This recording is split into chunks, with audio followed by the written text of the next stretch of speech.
तो हमारी बुक चली हुई थी समकालीन भारत एवं शिक्षा, कॉन्टेम्प्रेरी इंडिया एंड एजुकेशन। तो प्रश्न कैसे भी आ सकता है, प्रश्न का आपको ध्यान रखना है। हम आज बात करेंगे मध्यकालीन भारत की।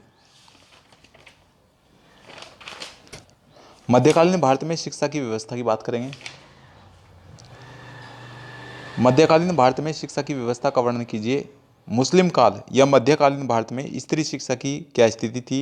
मकतब एवं मदरसा पर संक्षिप्त टिप्पणी लिखिए। इस प्रकार से कोई भी प्रश्न आ सकता है और ये ऐसे प्रश्न कई बार आए भी हैं। जैसे मुस्लिम काल में कला कौशल और व्यावसायिक शिक्षा की क्या स्थिति थी।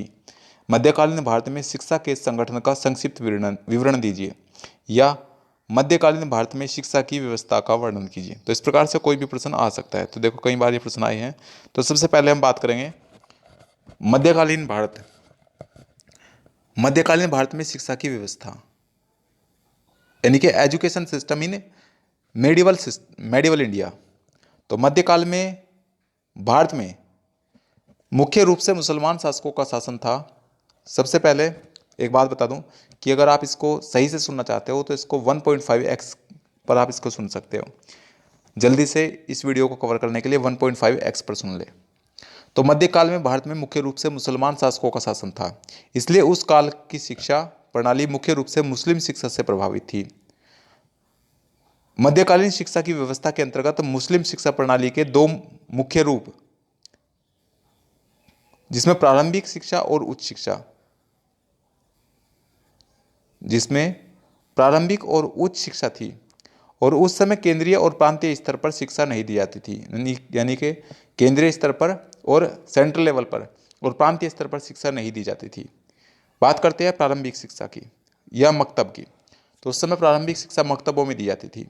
और मकतब शब्द अरबी भाषा के कुतुब शब्द से निकला है। किस शब्द से निकला है, पूछ लेता है कभी कभी कि मकतब शब्द अरबी भाषा के किस शब्द से निकला है, तो वो कुतुब शब्द से निकला है। कुतुब शब्द से निकला है, जिसका अर्थ होता है कि वह स्थान जहां पढ़ना लिखना सिखाया जाता था, जहां पर पढ़ना लिखना सिखाया जाता है। मध्यकाल में ये मकतब प्राय मस्जिदों से संलग्न होते थे, अर्थात जहां पर मकतब होते थे वहीं पर मस्जिद होती थी। और मकतब में प्राय मस्जिद का मुल्ला या मौलवी अध्यापन कार्य को संपन्न करता था। छात्र यहाँ धार्मिक ग्रंथ कुरान शरीफ की आयतें मौखिक रूप से सिर हिला हिलाकर रटा करते थे। अन्य विषयों में अंकगणित, पत्रकला, व्यवहारिक ज्ञान आदि का ज्ञान भी दिया जाता था। और जो प्राइमरी शिक्षा जो थी वो निःशुल्क थी।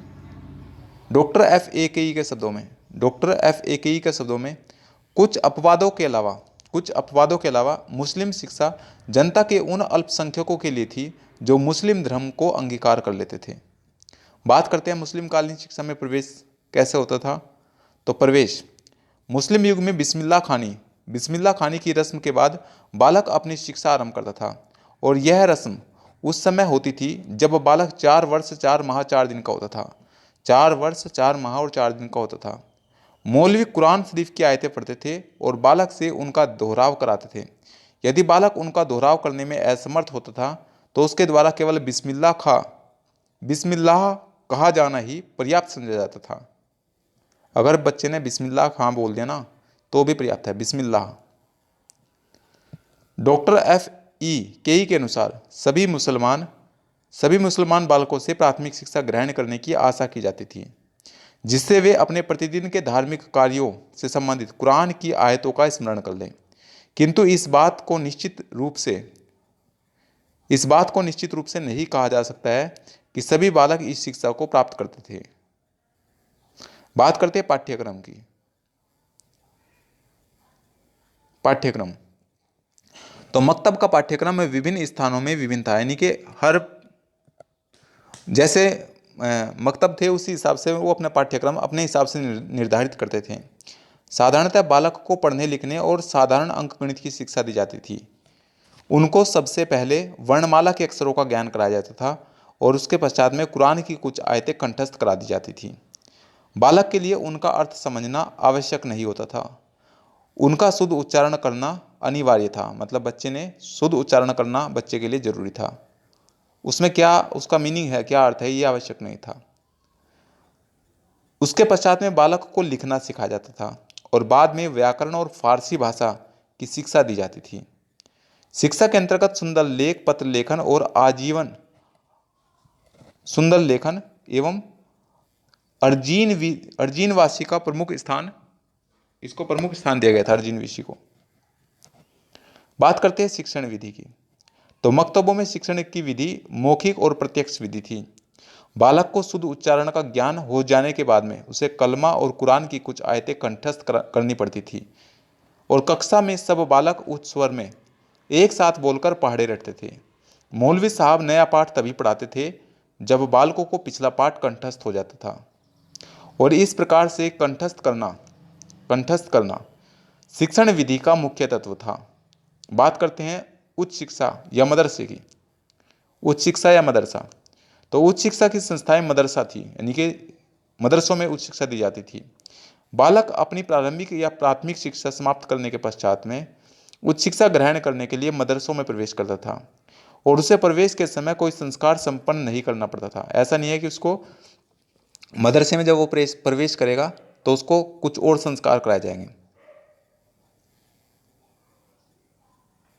नेक्स्ट, उच्च शिक्षा के केंद्र संपूर्ण देश में बिखरे हुए थे, और इसमें आगरा, दिल्ली, लाहौर, मुल्तान, अजमेर, लखनऊ, सियालकोट, मुर्शिदाबाद, ये जो मदरसे थे वो शिक्षा के क्षेत्र में विशेष ख्याति प्राप्त थे। इसलिए बुखारा, अफगानिस्तान और अन्य मुस्लिम देशों के छात्र उनमें ज्ञान का अर्जन करने के लिए यहाँ पर आते थे। बात करते हैं पाठ्यक्रम की।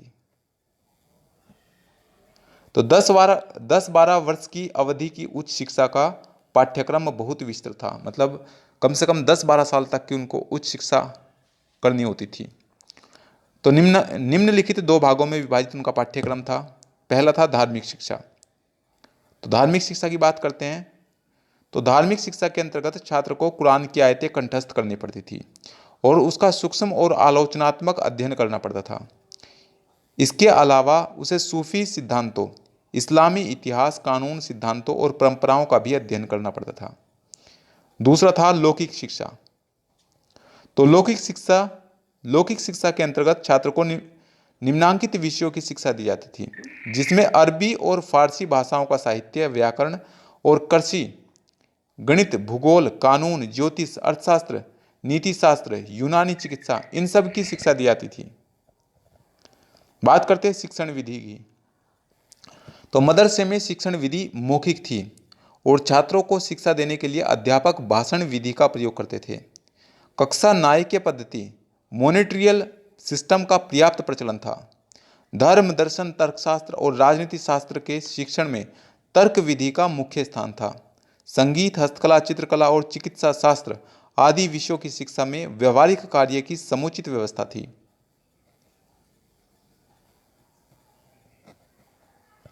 उनकी कठिनाइयों का अध्यापकों के द्वारा निराकरण किया जाता था। बात करते हैं शिक्षा का माध्यम। तो मुस्लिम काल में शिक्षा का माध्यम क्या था? तो मुस्लिम शासन काल में राज्य की भाषा कौन सी थी? फारसी थी, और इस भाषा का ज्ञान प्राप्त करके ही मनुष्य को राजपद प्राप्त होता था, और इस कार्य में सहायता देने के लिए फारसी को शिक्षा के माध्यम के पद पर प्रतिष्ठित किया जाता था। गुन्नार मिर्डल के अनुसार उच्च स्तर पर शिक्षा का माध्यम फारसी भाषा थी, यानी कि मदरसों में शिक्षा दी जाती थी और मदरसों में फारसी भाषा का प्रयोग किया जाता था। बात करते हैं परीक्षा की। तो परीक्षा आधुनिक युग के समान में मुस्लिम शासनकाल में छात्रों की परीक्षा की कोई निश्चित प्रणाली नहीं थी। शिक्षक प्रत्येक छात्र के ज्ञान का स्वयं मूल्यांकन करके उसे उच्च कक्षा में शिक्षा प्राप्त करने का अधिकार दे देता था। यानी कि अगर शिक्षक को लगा कि उसने परीक्षा उत्तीर्ण कर ली है तो उसको उच्च शिक्षा में स्थान दे देता था। उपाधियां, सामान्य रूप से शिक्षा समाप्त करने वाले छात्रों को प्रमाण पत्र या उपाधियां नहीं दी जाती थी। अगर किसी ने सामान्य रूप से शिक्षा प्राप्त की है या शिक्षा समाप्त की है तो उसको कोई प्रमाण पत्र या फिर उपाधियां नहीं दी जाती थी। किंतु जो छात्र अपने अध्ययन के विषयों में असाधारण योग्यता का प्रमाण देते थे उनको उपाधियों से विभूषित किया जाता था। उदाहरणार्थ, साहित्य के छात्रों को काबिल की, धर्मशास्त्र के छात्रों को आलिम की,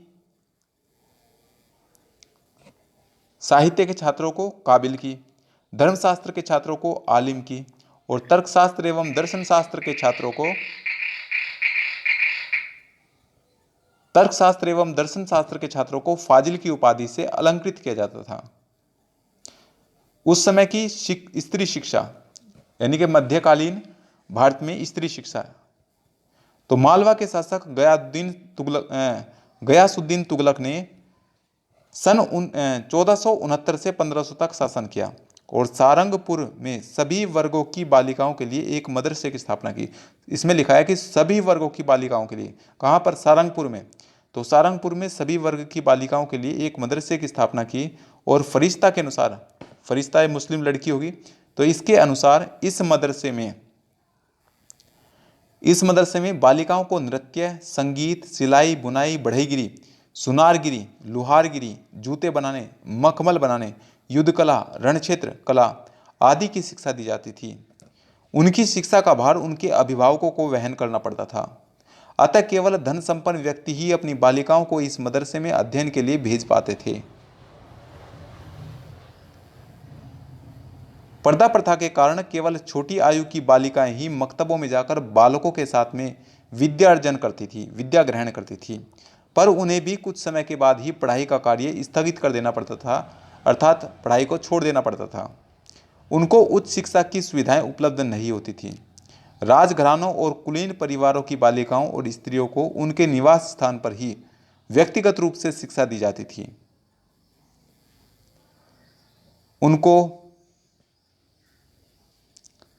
उनको धर्म एवं साहित्य के अलावा नृत्य, संगीत एवं अन्य ललित कलाओं की शिक्षा भी दी जाती थी।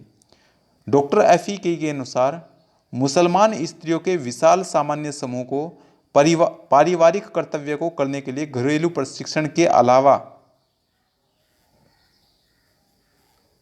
किसी भी प्रकार की कोई शिक्षा प्राप्त नहीं हुई। यानी कि घरेलू प्रशिक्षण की शिक्षा तो प्राप्त हुई, इसके अलावा और कोई शिक्षा प्राप्त नहीं हुई।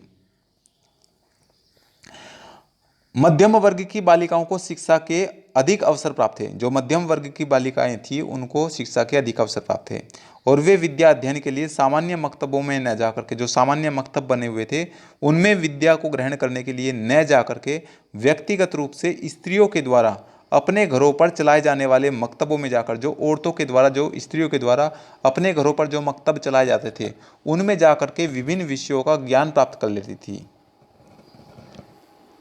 बात करते हैं कला, कौशल एवं व्यावसायिक शिक्षा की। तो दिल्ली के सुल्तानों और मुगल सम्राटों को कला, कौशल एवं व्यावसायिक शिक्षा के प्रति किसी न किसी रूप में कम या अधिक रुचि अवश्य थी। ऐसी परिस्थिति में कला, कौशल एवं व्यावसायिक शिक्षा का विकास होना स्वाभाविक था। हम इसके महत्वपूर्ण अंगों पर प्रकाश डाल रहे हैं। क्या क्या महत्वपूर्ण अंग थे? नंबर 1 था सैनिक शिक्षा। तो भारत के सभी मुसलमान शासकों का लक्ष्य अपने राज्य को स्थायी और सुदृढ़ बनाना था। विदेशी और विधर्मी होने के कारण वे भारतीयों को सदैव शंका की दृष्टि से देखते थे और उन पर अपना प्रभुत्व स्थापित करने और बनाए रखने के लिए मुस्लिम शासकों को समय समय पर हिंदू राजाओं से युद्ध करने पड़ते थे। बात करते हैं चिकित्सा शिक्षा की। चिकित्सकीय शिक्षा, तो चिकित्सा शास्त्र की उपयुक्त शिक्षा देने के लिए संस्कृत के ग्रंथों का फारसी में अनुवाद कराया गया। संस्कृत के ग्रंथों का फारसी में अनुवाद किया गया और इन ग्रंथों के आधार पर फारसी में पुस्तकों की रचना की गई। और इस प्रकार की कुछ उल्लेखनीय पुस्तकें हैं। कौन कौन सी पुस्तकें थी? मदानुस सिफाए सिकंदरी और दस्तूर उल अतीबा, तुहफत अल मोमिन, ये पुस्तकों के नाम हैं जो चिकित्सीय शिक्षा के लिए लिखी गई पुस्तकें थी फारसी भाषा में। बात करते हैं हस्तकलाओं की शिक्षा की। तो अधिकांश मुस्लिम शासक ऐश्वर्य और विलासिता का जीवन व्यतीत करते थे, अतः इस जीवन की आवश्यकताओं से संबंधित सभी हस्तकलाओं की आश्चर्यजनक उन्नति हुई। और इस प्रकार की मुख्य कलाएं कौन कौन सी थीं? जैसे कसीदाकारी, जरी, लकड़ी एवं हाथी दांत का काम, दरी, पर्दे, जूते, रेशम, मलमल एवं आभूषण बनाना। तो इन सभी हस्तकलाओं की शिक्षा दी जाती थी, अर्थात घरों में जो लोग हैं वो इस प्रकार से बनाते थे। ललित कलाओं की शिक्षा, तो लगभग सभी मुस्लिम शासक सौंदर्य के उपासक थे और अपने महलों एवं दरवाजों की शोभा में वृद्धि करने के लिए उत्कंठित रहते थे, लालायित रहते थे। फलस्वरूप ललित कलाओं, संगीत, चित्रकला, नृत्य कला का अभूतपूर्व विकास हुआ और इन कलाओं का प्रशिक्षण प्राय परंपरागत होता था। इन कलाओं में जो लोग दक्षता प्राप्त कर लेते थे वे उस्ताद प्रशिक्षण केंद्रों पर जाकर या उनके घर पर जाकर प्रशिक्षण दिया करते थे।